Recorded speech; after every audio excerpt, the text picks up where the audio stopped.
बहुत पुराने समय की बात है। एक बहुत गरीब औरत ने एक सुंदर बेटे को जन्म दिया। उस बच्चे के हाथ पर नीले रंग का एक बड़ा सा दाग था, जो पंडितों के अनुसार उसे भाग्यवान बना रहा था।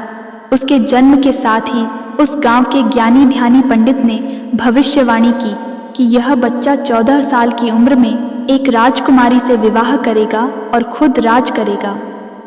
एक दिन ऐसा हुआ कि एक राजा शिकार खेलते हुए रास्ता भूलकर उसी गांव में आया जहां उस बालक का जन्म हुआ था। गांव वालों ने उस राजा को पहचाना नहीं, क्योंकि उन लोगों ने कभी उसे देखा ही नहीं था। गांव के एक बूढ़े ने बातों बातों में राजा को बताया कि कुछ दिनों पहले उनके गांव में एक ऐसा बच्चा पैदा हुआ है जो 14 साल की अवस्था में इस राज्य के राजा की लड़की से विवाह करेगा। राजा को यह बात सुनकर बहुत गुस्सा आया, क्योंकि कुछ दिन पहले उसके घर में एक बेटी का जन्म हुआ था। राजा वैसे भी बहुत ही घमंडी और कठोर हृदय का व्यक्ति था। राजा ने सोचा कि क्यों न मैं उस गरीब औरत को कुछ धन देकर इसका बच्चा इससे ले लूं और इसका काम तमाम कर दे, तो न ही यह भाग्यवान बच्चा रहेगा और न ही मेरी राजकुमारी से विवाह कर पाएगा। वह गांव के उस बूढ़े से बोला, बाबा, तुम मुझे उस औरत के पास ले चलो। वह उस बच्चे को ठीक ढंग से नहीं पाल पाएगी। मैं उस बच्चे को अच्छे ढंग से पालकर बड़ा करूंगा। बूढ़ा उस राजा को उस भाग्यवान बच्चे की माँ के पास ले गया। राजा ने उससे अपना बच्चा देने की विनती की और बोला, तुम बहुत गरीब हो, इस बच्चे को कैसे पाल सकोगी? ये बच्चा मुझे दे दो, मैं इसे बहुत अच्छी तरह पालूंगा। वह गरीब औरत उसे अपना बच्चा देने से इनकार करती रही। तब राजा ने उसे बहुत सा धन दिया और बोला, इस धन से तुम अपना पेट पालना, और जब यह तुम्हारा भाग्यवान बेटा बड़ा हो जाएगा तो खुद ही तुम्हारे पास आ जाएगा। गरीब माँ ने सोचा, चूंकि यह बहुत ही भाग्यशाली बच्चा है, इसीलिए यह अमीर आदमी इसे लेने मेरे घर आ पहुंचा है। शायद यही ईश्वर की इच्छा है। बहुत सोच विचार के बाद उस गरीब औरत ने अपना बच्चा राजा को दे दिया। राजा ने उस बच्चे के लिए एक लकड़ी का संदूक खरीदा और उस संदूक में डालकर बहते हुए पानी में छोड़ दिया। उसने सोचा कि दम घुटने से बच्चा इस संदूक के अंदर ही मर जाएगा। वह यह सोचकर मन ही मन बहुत खुश हो रहा था कि उसने अपनी प्यारी सी बेटी को उस अनचाहे पति से बचा लिया। मारने वाले से बचाने वाला बड़ा होता है। यही उस बच्चे के साथ भी हुआ। वह लकड़ी का संदूक बहते बहते एक पंचक्की में जाकर अटक गया। उस पंचक्की पर काम करने वाले नौकर ने जब वह लकड़ी का बक्सा देखा तो बहुत खुश हुआ। उसने सोचा कि उस बक्से में जरूर ढेर सारा धन होगा। उसने पानी में घुसकर इस संदूक को बाहर निकाला। जब उसने संदूक को खोला तो देखा कि गंदे से कपड़े पहने एक बच्चा उसमें सो रहा था।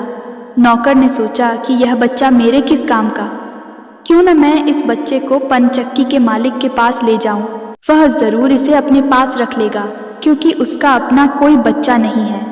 ऐसा सोचकर वह नौकर उस बच्चे को अपने मालिक के पास ले गया। पंचक्की का मालिक उस बच्चे को देखकर बहुत खुश हुआ। उसने सोचा कि शायद ईश्वर ने उसकी पत्नी की प्रार्थना सुन ली और इस बच्चे को उसके पास भेज दिया। उन दोनों पति पत्नी ने बड़े प्यार और लगन से उस बच्चे को पालना शुरू किया। जैसे जैसे कह बच्चा बड़ा होता गया, उसके चेहरे पर तेज आता गया। उसे कोई भी देखता तो देखता ही रह जाता। एक दिन एक घटना ऐसी घटी जिसने उस बच्चे के जन्म के समय की भविष्यवाणी को सच्चा सिद्ध कर दिया। राजा किसी काम से उसी रास्ते से बाहर जा रहा था जिस रास्ते पर वह पंचक्की थी। रास्ते में अचानक बहुत बड़ा तूफान आ गया तो राजा को उसी पंचक्की के पास रुकना पड़ा। राजा ने उस सुंदर से युवक को दुकान पर बैठे देखा तो उस पंचक्की के मालिक से पूछा, क्या यह तुम्हारा बेटा है? यह तो बहुत ही सुंदर है।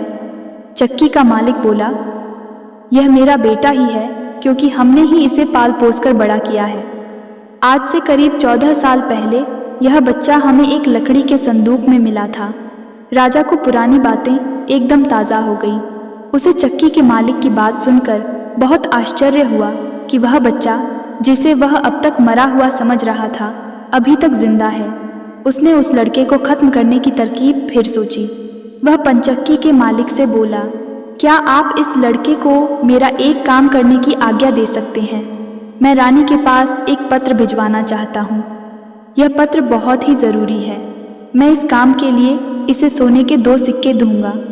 लड़के ने फौरन हाँ कर दी और चक्की का मालिक भी उसे भेजने के लिए तैयार हो गया। राजा ने झट से अपनी रानी को एक पत्र लिखा। उसने लिखा, जैसे ही यह लड़का तुम्हारे पास मेरा यह पत्र लेकर पहुँचे, तुम इसे मरवा देना और महल से दूर दफना भी देना। यह सब कुछ मेरे वापस आने से पहले हो जाना चाहिए। इतना लिखने के बाद उसने मुहरबंद व पत्र उस लड़के को दे दिया। लड़का उस पत्र को लेकर राजमहल की ओर चल दिया। वह आज तक अपने घर से कहीं बहुत दूर नहीं गया था, अतः राजमहल का रास्ता नहीं ढूंढ सका और जंगल में ही भटकने लगा। शाम ढल चुकी थी, तभी अंधेरे में उसे दूर से रोशनी आती दिखाई दी। वह दौड़कर उस रोशनी की तरफ गया तो देखा कि वहाँ पर एक छोटा सा कच्चा घर था। उस घर में कोई दरवाज़ा नहीं था। जब वह उस घर में घुसा तो उसने देखा कि एक बूढ़ी औरत आग जलाए बिल्कुल अकेली बैठी है। वह औरत उस लड़के को अपने सामने देखकर डर गई। उसने लड़के से पूछा, बेटा, तू कहाँ से आ रहा है और तुझे कहाँ जाना है? लड़के ने जवाब दिया, मैं पास के गांव की पंचक्की से आ रहा हूँ और रानी माँ को ये खत देने जा रहा हूँ, पर मैं इस जंगल में अपना रास्ता भूल गया हूँ। रास्ता ढूंढते ढूंढते शाम हो गई। अंधेरे में मुझे यही घर दिखाई दिया, इसलिए मैं रात गुजारने के लिए यहाँ आ गया। उस बूढ़ी औरत को उस लड़के पर बहुत दया आई, क्योंकि वह डाकुओं के ठहरने की जगह थी और वह बूढ़ी औरत उन डाकुओं की नौकरानी थी। उसे डर था कि अगर डाकुओं ने उसे देख लिया तो उसे मार डालेंगे। लड़के को यह जानकर पहले तो कुछ डर लगा कि वह डाकुओं के घर में घुस गया है, पर अंधेरे में कहीं और जाना भी आसान काम नहीं था और दिन भर चलते रहने के कारण वह बहुत थक चुका था, सो उसे बहुत जोरों की नींद आ रही थी। वह उस बुढ़िया के कहने पर घर के एक कोने में चुपचाप जमीन पर सो गया। आधी रात के बाद जब डाकू उस घर में आए तो किसी और को अपने घर में सोता देखकर अपनी नौकरानी पर बहुत गुस्सा करने लगे। बूढ़ी नौकरानी ने उन्हें सारी बात बता दी और वह चिट्ठी भी डाकुओं के सरदार के हाथ पर रख दी जो उस लड़के ने उसे दिखाई थी। राजा की मोहर देखकर उन डाकुओं को उस चिट्ठी पर कुछ शक हुआ। सरदार ने बड़ी सावधानी से उस चिट्ठी को खोलकर पढ़ा तो सोते हुए उस लड़के पर उसे बहुत तरस आया। उसने उस चिट्ठी को फाड़ दिया और एक दूसरी चिट्ठी उसमें रख दी। उस चिट्ठी में लिखा था, जैसे ही यह लड़का राजमहल में पहुँचे, तुम इस लड़के से अपनी राजकुमारी का विवाह कर देना। ये काम मेरे वापस आने से पहले ही पूरा हो जाना चाहिए। ये खत उन्होंने उस लड़के के सामने रख दिया और सुबह होने से पहले ही डाकू वहाँ से चले गए। सुबह जब वह लड़का सोकर उठा तो उस बूढ़ी ने उसे कुछ जलपान कराया। फिर वह लड़का राजमहल की ओर चल पड़ा। राजमहल पहुंचकर उसने वह खत रानी माँ तक पहुंचा दिया। रानी ने जब खत पढ़ा तो उसे बड़ा आश्चर्य हुआ कि राजा ने यह कैसी आज्ञा दी है, एक अनजान लड़के से वह अपनी राजकुमारी का विवाह कर दे। खत पर राजा की मोहर लगी हुई थी, अतः यह कोई धोखा भी नहीं हो सकता। राजा के वापस आने से पहले ही उसे अपनी बेटी का विवाह इस लड़के से करना था। रानी ने लड़के को अपने पास बुलवाया। उसका भोला भाला और सुंदर चेहरा उसे बहुत पसंद आया और उसने अगले ही दिन उससे अपनी बेटी का विवाह कर दिया। लड़का राजकुमारी के साथ सुख से उस महल में ही रहने लगा। कुछ महीनों बाद राजा वापस अपने राजमहल में आया तो उस लड़के के बारे में जानने के लिए बहुत उत्सुक था, पर उसे जब यह पता लगा कि रानी ने राजकुमारी का विवाह उसी लड़के से करवा दिया है तो उसे बहुत गुस्सा आया। जिस बात को वह नहीं होने देना चाहता था, उसकी पत्नी ने वैसा ही कर दिया। उसने अपनी पत्नी से वह खत मांगा। राजा ने उसमें उस लड़के से राजकुमारी के विवाह की बात लिखी। देखकर हतप्रभ रह गया। उसे लड़के पर शक हुआ कि वह पढ़ा लिखा है, ज़रूर रास्ते में खत बदल दिया होगा। उसने लड़के को अपने पास बुलवाया और उसे सच्चाई बताने की आज्ञा दी। लड़का बोला, हे राजन, मुझे कुछ नहीं पता कि इस खत में आपने क्या लिखा था, क्योंकि मैं तो इसे ऐसा ही लेकर आ गया। हाँ, जंगल में मैंने एक पुराने घर में रात ज़रूर गुजारी थी, क्योंकि मैं राजमहल का रास्ता नहीं ढूंढ पाया था और जंगल में भटक गया था। राजा को उस लड़के की बात पर विश्वास नहीं हुआ। वैसे भी राजा को उस लड़के से बहुत नफरत थी। वह नहीं चाहता था कि उसकी बेटी से शादी करने के बाद वह इस राज्य का राजा बने। वह लड़के से बोला, मेरी गैर हाजिरी में रानी ने मेरी बेटी की शादी तुझ कंगाल से कर दी है, पर मैं इस शादी को तब तक अपनी सहमति नहीं दूंगा जब तक तू मुझे शैतान के 3 सोने के बाल नहीं ला कर देगा। जब तू ये 3 सोने के बाल मुझे देगा तभी सही मायने में उसका पति बन पाएगा। राजा ने ऐसी असंभव शर्त इसलिए रखी थी कि 3 सोने के बाल ढूंढते ढूंढते ही यह लड़का कहीं मर खप जाएगा। इस प्रकार उसे इस लड़के से अपने आप छुटकारा मिल जाएगा। अब लड़के के आगे राजा की आज्ञा का पालन करने के अलावा कोई और रास्ता नहीं था, क्योंकि अगर वह राजा की आज्ञा का उल्लंघन करेगा तो भी राजा उसे मरवा देगा। इससे अच्छा है कि बाहर जाकर ढूंढने पर शायद वह 3 सोने के बाल लाने में सफल हो जाए। वह अगले दिन मुंह अंधेरे ही शैतान के सोने के बाल ढूंढने निकल पड़ा। चलते चलते वह एक बड़े शहर में पहुंचा। शहर की सीमा पर एक बड़ा सा गेट था जिस पर हथियारबंद सिपाही पहरा दे रहा था। सिपाही ने उस लड़के से पूछा, यहाँ तुम्हारा क्या काम है? क्या तुम कुछ समझते और जानते हो? लड़का बोला, मैं सब कुछ समझता और जानता हूँ। सिपाही बोला, अगर तुम सब कुछ जानते हो तो हम पर भी एक मेहरबानी करो। हमें भी बताओ कि शहर की सीमा पर यह जो कुआं है, पहले इससे मीठा पानी निकलता था, पर अब इसमें पानी ही नहीं है, यह सूख गया है, क्यों? लड़का बोला, अभी तुम थोड़ा सब्र करो, जब मैं अपना काम खत्म करके वापस आऊँगा तो तुम्हें बताऊँगा। इतना कहकर वह गेट से निकलकर आगे गया। उसके बाद वह दूसरे शहर के बड़े से गेट के पास पहुंचा तो वहां पर भी एक हथियारबंद सिपाही पहरा दे रहा था। उस सिपाही ने भी उस लड़के से पहले वाले सिपाही जैसा सवाल पूछा तो लड़के ने उसे भी वही जवाब दिया। सिपाही बोला, अगर तुम सब कुछ समझते और जानते हो तो कृपा करके मुझे इतना बताओ कि इस शहर की सीमा पर जो सेब का पेड़ लगा है उसमें पहले सोने के सेब लगते थे, पर अब यह पूरी तरह सूख गया है, अब इसमें पत्तियां भी नहीं लगती। ऐसा क्यों? लड़का बोला, थोड़ा इंतज़ार करो, अपना काम पूरा करके आने पर मैं इसका जवाब तुम्हें बताऊंगा। इतना कहकर वह आगे चल दिया और चलते चलते तीसरे शहर की सीमा पर पहुंचा तो वहां पर एक बड़ी सी नदी थी जिसमें एक छोटी सी नाव थी और एक नाविक उस पर बैठा था। नाविक ने उससे पूछा, तुम यहाँ क्यों आए हो और यहाँ के बारे में क्या समझते जानते हो? लड़का बोला, मैं सब कुछ जानता हूँ। नाविक बोला, अगर तुम सब कुछ समझते और जानते हो तो कृपा करके मुझे बताओ कि आने जाने के इस काम से मुझे छुटकारा कैसे मिलेगा? लड़का बोला, इस सवाल का जवाब मेरे वापस आने पर तुम्हें ज़रूर मिलेगा, पर पहले तुम मुझे नदी पार करवाओ। नाविक ने उसे अपनी नाव पर बैठाकर दूसरे किनारे पर छोड़ दिया। जैसे ही वह नदी के दूसरे किनारे पर गया उसे वहां नीचे की ओर जाने वाला कच्चा और अंधेरा सा रास्ता दिखाई दिया। वह उसी रास्ते पर चल पड़ा। काफ़ी नीचे पहुंचने पर उसे एक बूढ़ी औरत आंगन में बैठी हुई दिखाई पड़ी। जैसे ही उसने उस घर में प्रवेश किया तो उस बूढ़ी औरत ने उससे पूछा, अरे बच्चे, तू कौन है और यहाँ पे क्यों आया है? तुझे पता नहीं कि यहाँ पर शैतान रहता है? लड़का बोला, मैं ठीक जगह पर आ गया हूँ, अब तुम मेरी सहायता करो। मुझे शैतान के सिर के 3 सोने के बाल चाहिए, नहीं तो मुझे मेरी पत्नी वापस नहीं मिलेगी। बूढ़ी औरत बोली, बेटा, यह तो तेरी बहुत बड़ी मांग है, इसे पूरा करना इतना आसान नहीं है। जब राक्षस घर वापस आकर तुझे यहाँ देखेगा तो कच्चा ही चबा जाएगा, इसलिए मुझे ही तेरी रक्षा करनी पड़ेगी। उस बूढ़ी औरत को लड़के पर तरस आ गया। उसने चींटा बनाकर उसे अपनी स्कर्ट की चुन्नटों में छुपा लिया। लड़का बोला, बूढ़ी माँ, मुझे आपसे 3 सवालों के जवाब भी पूछने हैं। पहला सवाल है, एक कुआं जिसमें से पहले शरबत की तरह मीठा पानी निकलता था, आजकल क्यों सूख गया है? दूसरा सवाल है कि एक सेब का पेड़ जिस पर पहले सोने के सेब लगते थे, अब उस पर पत्ते भी नहीं लगते, वह पेड़ क्यों सूख गया है? तीसरा सवाल है कि एक नाविक को क्यों हमेशा इधर से उधर जाना पड़ता है, उसे इससे छुटकारा क्यों नहीं मिलता? बूढ़ी धाय माँ बोली, ये तीनों बड़े कठिन सवाल हैं, इन सवालों के जवाब भी हमें राक्षस से ही मिल सकते हैं। मैं तेरे लिए यह कोशिश भी ज़रूर करूँगी, पर अब तू चुपचाप छुप जा, नहीं तो जिंदा नहीं बच सकता।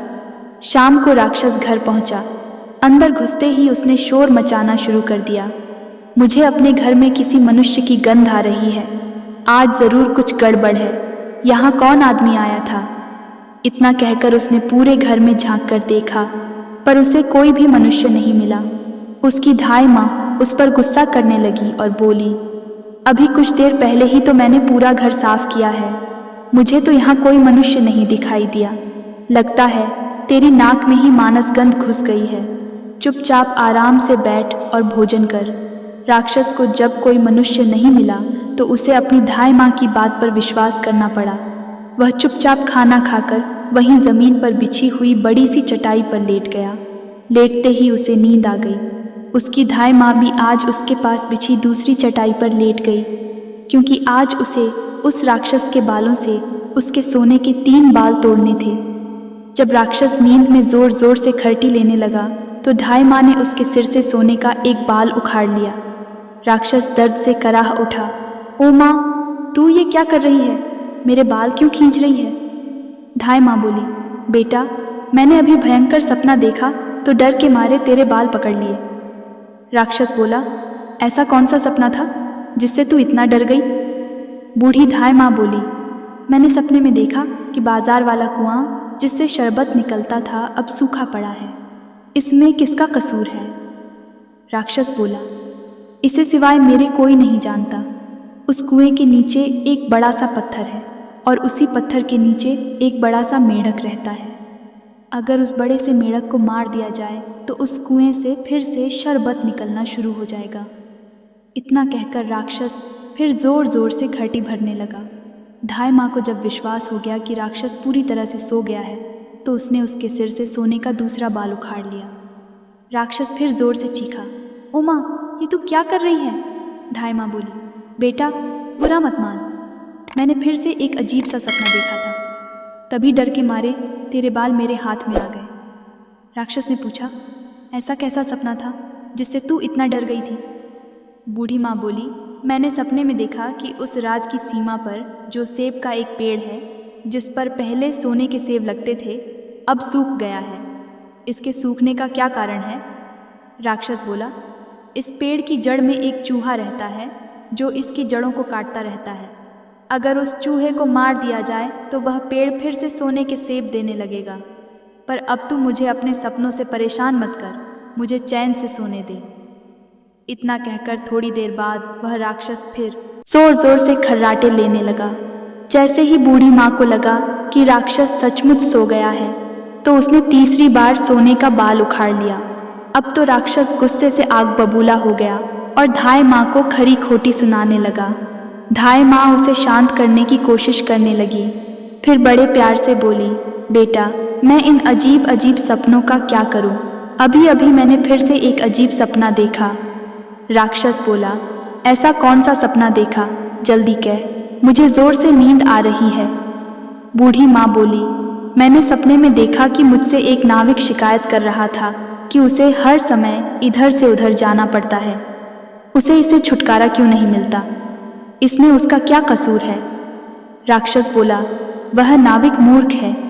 जिस दिन वह किसी और आदमी के हाथ में अपना चप्पू दे देगा, उसे हर रोज के आने जाने से छुटकारा मिल जाएगा।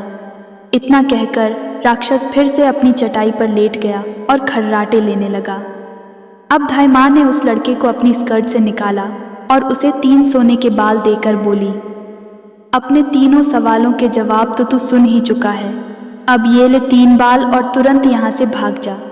लड़के को असली रूप में करने के बाद धाई माँ ने झटपट उसे घर से बाहर निकाल दिया। लड़के ने हृदय से उसको धन्यवाद दिया और अपने ससुर के राज्य की ओर चल पड़ा। रास्ते में उसे फिर वही नाविक और पहरा देते हुए दोनों सिपाही मिले। नाविक ने जब उसे दूसरी ओर उतारा तो वह लड़का बोला, तुम अपना यह चप्पू किसी और के हाथ में दे देना, तभी तुम्हें इस रोज रोज के आने जाने से छुटकारा मिल जाएगा। जब सिपाही को उसने उसके प्रश्न का उत्तर बताया तो उसने बहुत सा धन एक गधे पर लादकर उस लड़के को इनाम के रूप में दिया। वह उस धन से लदे हुए गधे को लेकर जब पहले सिपाही के पास पहुंचा तो उसे भी उसके प्रश्न का उत्तर बताया। उस सिपाही ने भी बहुत सा धन एक गधे पर लादकर उसको इनाम दिया। अब वह सोने के 3 बाल और 2 गधों पर ढेर सारा धन लेकर अपने ससुर के पास पहुंचा तो उसे देखकर राजा हैरान रह गया। तीनों बाल और धन से भरे हुए 2 गधों को देखकर राजा ने उससे पूछा, तुम्हें यह इतना ढेर सारा धन कहाँ से मिला?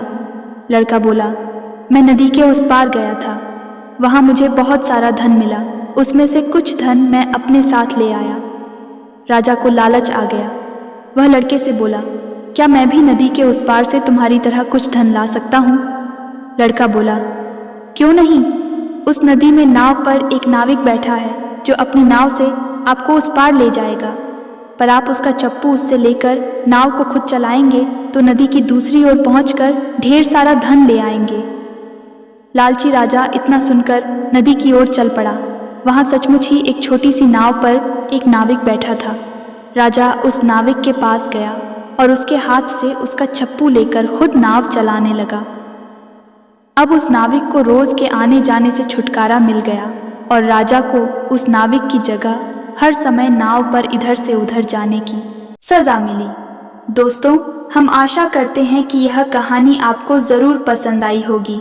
यदि कहानी पसंद आई हो तो वीडियो को लाइक, कमेंट और शेयर करें और हाँ, जाने से पहले चैनल को ज़रूर सब्सक्राइब करें। मिलते हैं किसी अन्य महत्वपूर्ण और मनोरंजक कहानी के साथ। तब तक के लिए धन्यवाद।